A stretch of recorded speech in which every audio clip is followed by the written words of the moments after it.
Bonjour et bienvenue à vous dans les matinales d'actunautique.com et de la FIN, la Fédération des industries nautiques.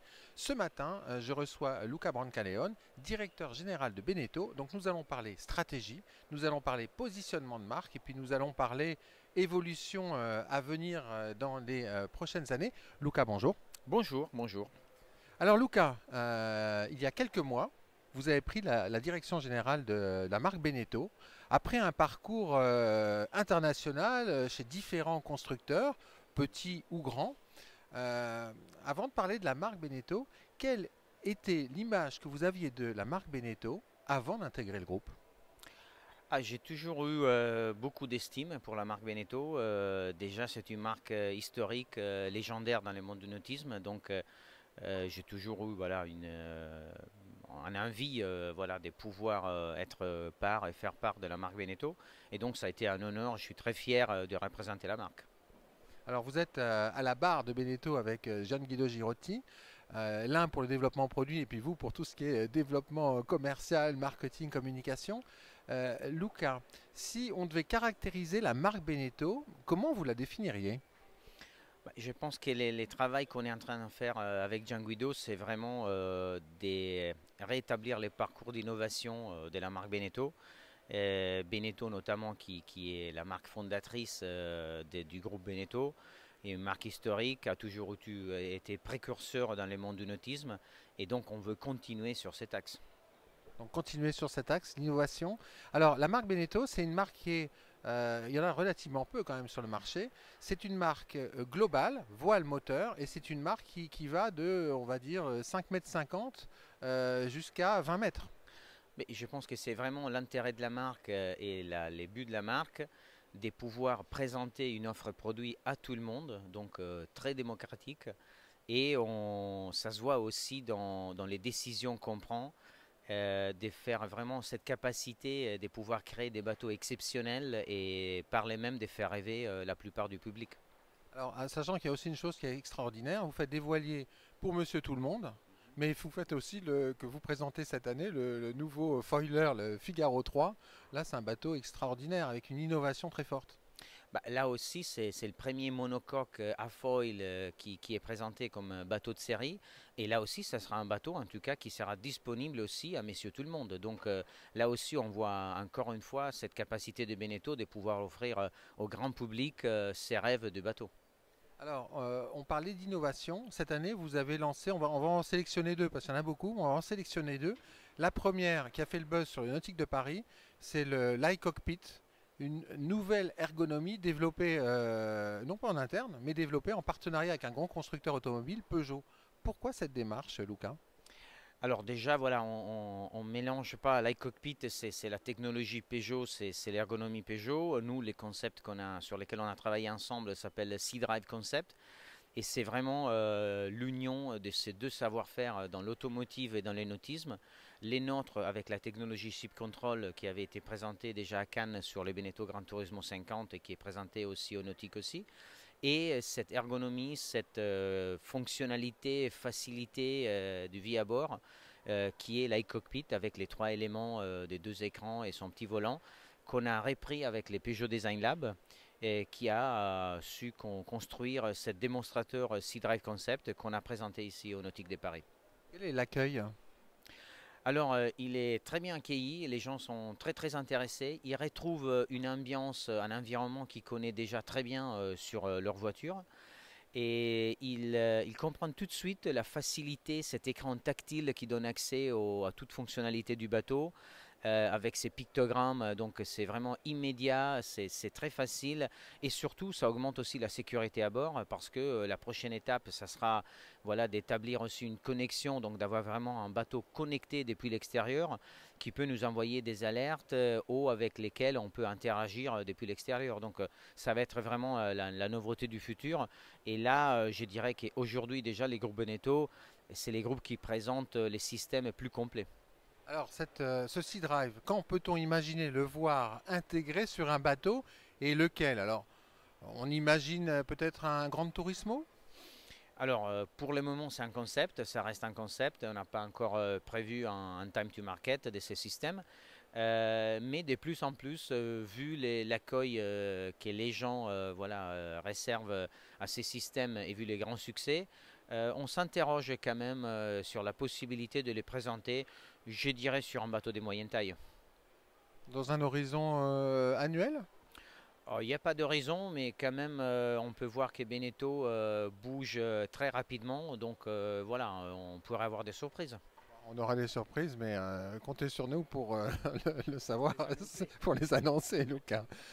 Autre innovation cette année, ça c'est concerne un voilier, c'est l'Oceanis 51.1. Vous avez surpris tout le monde avec une carène à laquelle personne ne s'attendait.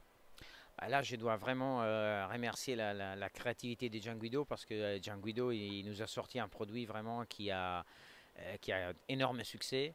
Et les 51.1 présentent cette nouvelle architecture navale qui allie la grande performance au grand volume et les bateaux vraiment à un accueil magnifique. Les clients, les sociétés de charter, tout le monde l'adore. Donc là, vraiment, c'était vraiment une belle innovation.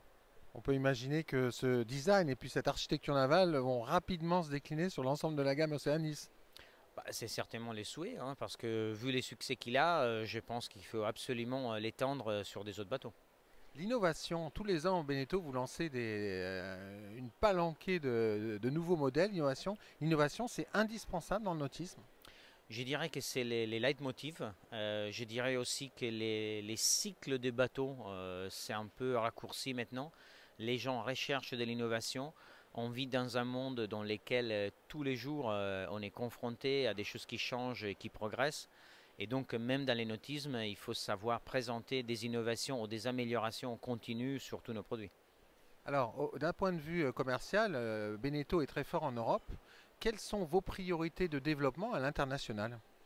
Alors déjà, on est leader mondial dans plusieurs pays pour ce qui concerne la voile. Donc je dirais qu'un objectif principal, c'est aussi de le devenir au moteur. J'ai aussi voilà, les souhaits de redevenir un acteur principal de la voile en Asie. Et c'est pour ça qu'on se rapproche d'une façon très forte au monde de la performance et du racing. Il ne faut pas oublier, je pense qu'on a gagné quelques fois la Sydney Hobart avec un First 40. Eh bien, moi, je voudrais revoir nos bateaux sur les podiums bientôt, hein. Donc là, les objectifs de l'équipe sont clairs. Sont clairs, voilà, et c'est quand même de pouvoir proposer des bateaux à tout le monde, au grand public, dans tous les segments sur lesquels on est présent. Alors, vous parliez des États-Unis. Les États-Unis, là, c'est plutôt un marché de moteurs. Quelle est votre position sur un marché qui est finalement très segmenté, voire dans certains cas régional, avec des typologies de bateaux qu'on ne connaît pas forcément en Europe? Verra-t-on des bateaux à moteur Beneteau construits dans l'usine américaine Rigboats? Bah, alors déjà c'est le cas pour des autres, pour des unités du groupe Beneteau qui sont déjà construites dans nos trois usines américaines.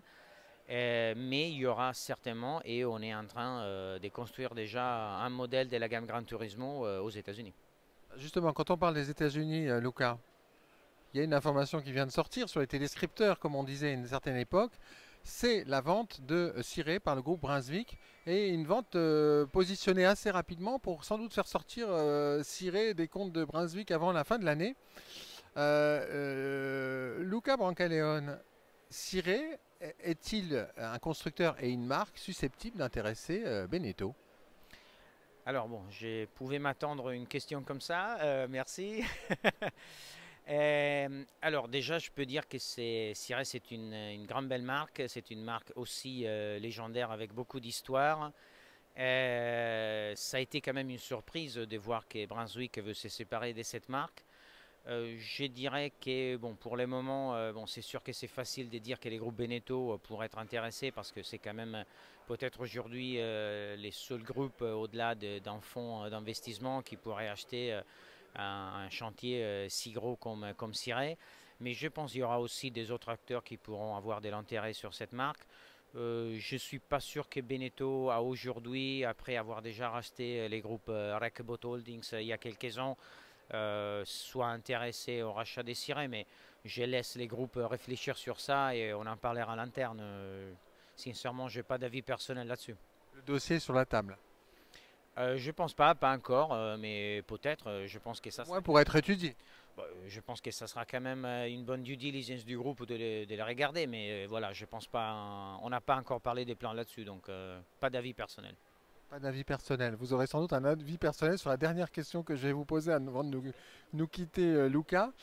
Ces dernières années, sur le marché de la voile, on a eu une tendance les chantiers en règle générale, ont une tendance à monter en taille suite à la crise, parce que finalement, c'est les bateaux qui se vendaient. Et le segment des bateaux, on va dire compris entre 20 et 30 pieds, a été un peu délaissé. Peut-on imaginer la marque Beneteau se réapproprier ce marché? Ben, vous avez certainement raison et je pense que c'est un devoir de la marque Beneteau de revenir sur cette gamme et de pouvoir proposer, et j'espère aussi dans un délai très court, des petits bateaux au primo-accédant, donc dans la gamme où on a, bon, je dirais pas un trou, mais qu'on couvre pas aujourd'hui au-dessus des 20 pieds ou sur les petits first, etc. Donc je pense qu'il faut réfléchir là-dessus et ça peut devenir un de nos objectifs à court moyen terme. Avait une vraie question sur l'industrialisation pour pouvoir proposer des prix canons. C'est sûr que là, c'est un sujet très intéressant et il faut vraiment se pencher dessus pour pouvoir sortir un produit qui soit bien accepté, qui n'est pas un prix, bon, qui est un prix acceptable par les grands publics et qui propose un bateau de rêve comme Beneteau est toujours capable de faire. On n'en saura pas plus, mais j'ai bien noté une remarque de votre part rapidement. Oui, parce que j'ai reçois de plus en plus des commentaires par des clients qui justement souhaitent avoir un Beneteau de cette taille et je pense que c'est vraiment à Beneteau de pouvoir répondre à ces clients. En tout cas, c'est sur ce scoop que nous allons nous quitter. Luca, merci d'être venu nous rencontrer ce matin sur ces matinales. Bah, c'est moi, je vous remercie, hein. Merci à tout le monde. Voilà. Et c'est sur cette information, le retour annoncé à un horizon peut-être assez rapide de Beneteau sur les marchés des voiliers familiaux de 20 à 30 pieds que nous allons nous quitter. À très bientôt dans les matinales et à très bientôt sur actunautique.com.